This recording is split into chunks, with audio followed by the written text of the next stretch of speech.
10-30 വർഷമായി 1000-ൽ പരം ചിത്രങ്ങൾ ചെയ്തു. 1250. 1250 കുറച്ചുള്ളത്. ചിലർ റെമ്യൂണറേഷൻ പറയുന്നു. 1000-ൽ പരം ചോദിക്കും. അത് കഴിഞ്ഞ് ഒരു ഈ പരത്തിൽ 5000 കുറച്ചേക്കട്ടെ എന്ന് പറഞ്ഞ പോലെ പോയി.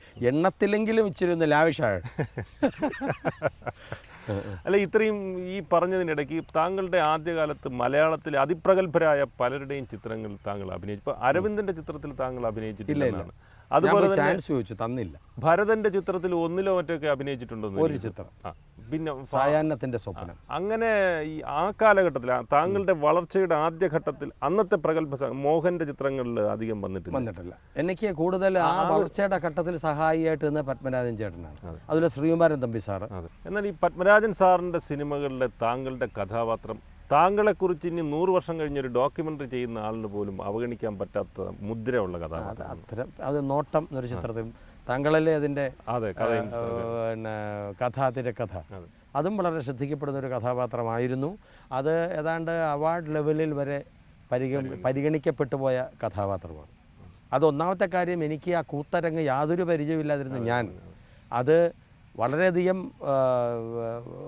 സ്ട്രെയിൻ എന്ന് പറഞ്ഞാൽ വളരെയധികം അതിനു വേണ്ടി ഒരു അന്വേഷണം നടത്തി ചെയ്ത കഥാപാത്രം. ഇപ്പോൾ താങ്കളോടൊപ്പം ഞാനിരുന്നൊരു സിനിമ കണ്ടിട്ടുണ്ട്, നോട്ടം. അതിൽ ജനാർദ്ദൻ അവതരിപ്പിച്ച കഥാപാത്രത്തിൻ്റെയും മറ്റ് M.R. കേട്ടൻ്റെയൊക്കെ കഥാപാത്രത്തിൻ്റെയൊക്കെ നർമ്മമുഹൂർത്തങ്ങൾ കണ്ട് താങ്കൾ ആർത്ത് ചിരിക്കുന്നത് കണ്ടു. ഞാനത് കാരണം എന്നെ അതാണ് ചിരിപ്പിക്കുന്നത്. എന്നാൽ താങ്കൾ അഭിനയിച്ച വളരെ രസകരമായ മുഹൂർത്തം താങ്കൾ ചിരിക്കുന്നില്ല. ഞാൻ അത്ഭുതപ്പെട്ടു. ഞാനത് വിമർശന ബുദ്ധിയാണ് കാണുന്നത്.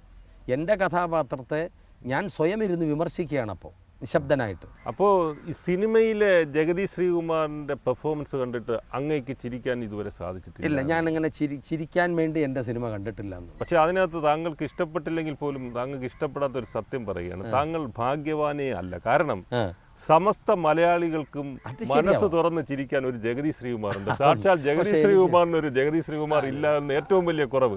ഇനി എന്തൊക്കെ നേടിയാലും താങ്കൾക്ക് ഇല്ലാത്ത ഒരു സാധനം. എനിക്ക് അങ്ങനെ ഒരു ഭയങ്കര വൈകല്യമുണ്ട്.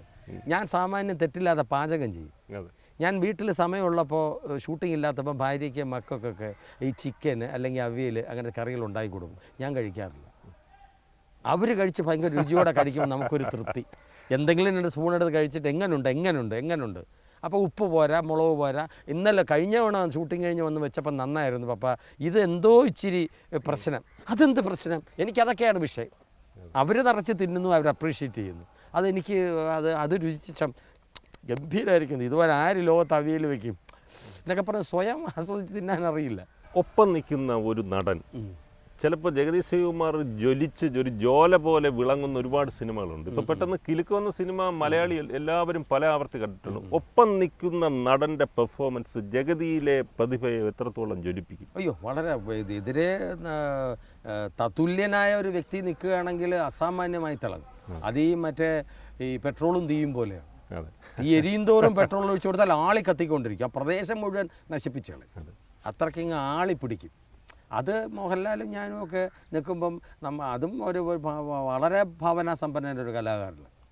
സ്ക്രിപ്റ്റിലുള്ളതായിരിക്കില്ല ചിലപ്പോൾ ചെയ്യുന്നത്, അതിനനുസരിച്ച് നമ്മൾ ഇരിക്കണം. അതൊരു വെട്ട് വരുമ്പോൾ തടുക്കണ്ടേ.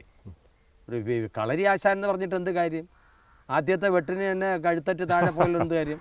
വെട്ട് എവിടുന്നും വരാം. അത് തടയാനുള്ള പ്രാഗൽഭ്യം നിങ്ങൾക്ക് ഉണ്ടായിരിക്കണം. അല്ലെങ്കിൽ പണിക്ക് ഇറങ്ങരുത്. അല്ലെങ്കിൽ ഈ പറഞ്ഞ പോലെ ആയുധം എന്താണെന്ന് അറിഞ്ഞിട്ട് അതിന് പറഞ്ഞു കൊടുക്കണം. ഇന്ന രീതി ചെയ്യുമെന്ന് പറയണം. അതനുസരിക്കുന്ന ആളായിരിക്കണം. എങ്കിലേ കാണുന്നവർക്ക് ആ ഫൈറ്റ് കാണുമ്പോൾ ഒരു സുഖമുള്ളൂ. ആദ്യ ഭാര്യ പിന്നീട് കാലങ്ങൾക്ക് ശേഷം അവരും ഈ രംഗത്തുള്ളതായതുകൊണ്ട് ഒരുമിച്ച് അഭിനയിക്കേണ്ടിയൊക്കെ വരുന്നുണ്ട്.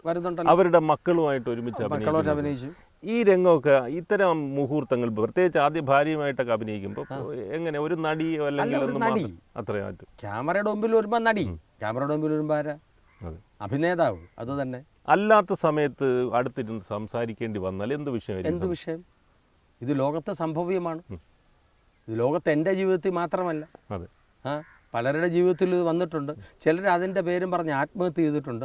അപ്പോൾ ശുഭാപ്തി വിശ്വാസം എന്നുള്ളത് ജീവിതത്തിൽ ആവശ്യമാണ്. പിന്നെ ജീവിതത്തിൽ നമുക്ക് കണ്ടുമുട്ടാൻ ഇഷ്ടമില്ലാത്തവരൊക്കെ റോഡിൽ വെച്ച് കണ്ടവരണേ കടയിലെടുത്ത് കുത്തിക്കൊല്ലാൻ നോക്കും. അതുവഴി പോട്ടെ എന്ന് ചോദിക്കും. നമ്മൾ ഈ വഴി പോയെന്ന് നോക്കി. അങ്ങനല്ലേ? ശത്രുക്കൾ തമ്മിൽ കണ്ടിട്ടില്ലേ? അല്ലെങ്കിൽ മിത്രങ്ങൾ തമ്മിൽ കണ്ടിട്ടില്ലേ? പിണങ്ങിയിട്ടില്ലേ? അപ്പോൾ അതിനെപ്പറ്റി ചിന്തിക്കാതിരിക്കുന്നതാണ് നല്ലത്. You hope for tomorrow, a better tomorrow. Never brood for yesterday's. Past is buried. അതവിടെ തീരുന്നു. ഷേക്സ്പിയറിൻ്റെ വാക്കാണ്, the past it's buried and the present it's so brightful. Be alert and smart to receive that. അത് ഈ വിഷുദിനത്തിൽ നമുക്കത് തന്നെ എല്ലാവരോടും പറയാം. 2 സിനിമ സംവിധാനം ചെയ്ത ആളെന്നുള്ള നിലയിൽ അതിൻ്റെ മാർക്ക് ഇടുകയാണെങ്കിൽ താങ്കളുടെ മാർക്ക് 10 താഴെ വരുള്ളൂ. 10 താഴെ വരും. 10 മാർക്ക് ഇടുകയാണെങ്കിൽ ഒരു 5 താഴെ വരുള്ളൂ. അതെ.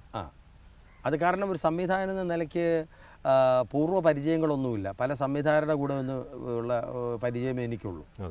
അപ്പോൾ അത് വെച്ചിട്ടൊന്ന് നോക്കാം എന്ന് വിചാരിച്ചൊരു ശ്രമം നടത്തിയതാണ്.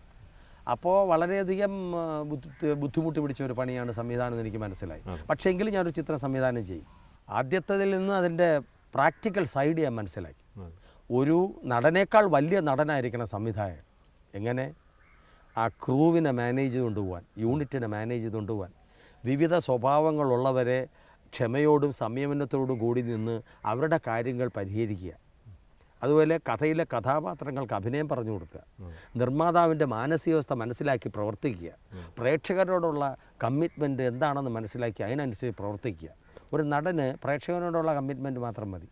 നിർമ്മാതാവിനോട് കാശ് തരുന്ന ആളെന്ന നിലയ്ക്ക്, സംവിധായകനോട് നമുക്ക് പറഞ്ഞു തരുന്ന ആളെന്ന നിലയ്ക്ക് അതിനേക്കാൾ കൂടുതൽ കമ്മിറ്റ്മെൻറ്റ്സ് ഒരു ഡയറക്ടർ. അതുകൊണ്ടാണ് ഡയറക്ടർ എന്ന് പറഞ്ഞത്, നയിക്കുന്നവൻ.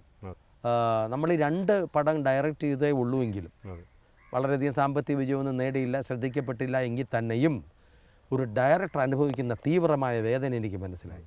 അതുകൊണ്ട് കഴിവതും ഒരു ഡയറക്ടറെ മനസ്സുകൊണ്ടോ പ്രവൃത്തി കൊണ്ടോ ഞാൻ ബുദ്ധിമുട്ടിക്കാതിരിക്കാൻ അന്ന് മുതൽ ശ്രമിച്ചിട്ടുണ്ട് ഇന്ന് വരെ.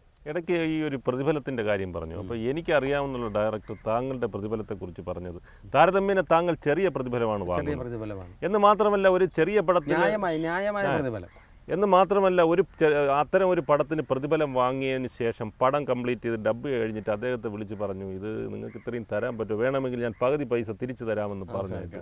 ആളിനെ ഞാൻ പറയുന്നില്ല, വളരെ ഡയറക്റ്റായിട്ട് ചോദിക്കുകയാണ്, ജഗദീഷ് ശ്രീകുമാറിന് പണത്തിനോട് ആക്രാന്തം ഇല്ലേ? ചിലർക്ക് ആക്രാന്തം ഉണ്ടായിരിക്കും, കാര്യം ചിലർക്ക് ആക്രാന്തമില്ല.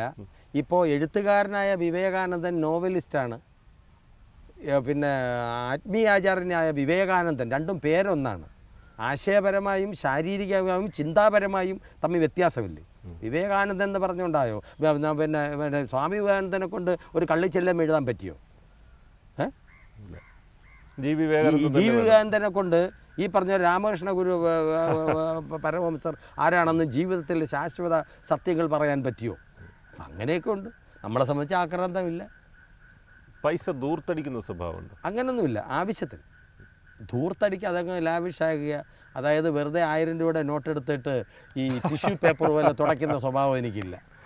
ആർക്കെങ്കിലും കൊടുക്കും, അത്യാവശ്യം കൊടുക്കും. അല്ലാതെ ഒരുപാട് ക്യാഷ് ഉണ്ടേ, എന്ത് ചേട്ടാ ഇങ്ങനെ ചെയ്യണം, ക്യാഷ് ഒരുപാടുണ്ട്, അപ്പോൾ പിന്നെ ടിഷ്യൂ പേപ്പർ കിട്ടിയില്ല, അതുകൊണ്ട് ഞാൻ ഇതുമൊക്കെ തുടച്ച് കക്ഷവും തുടച്ചങ്ങ് കളയാം എന്ന് ഞാൻ ചെയ്യാറില്ല, ചെയ്യില്ല.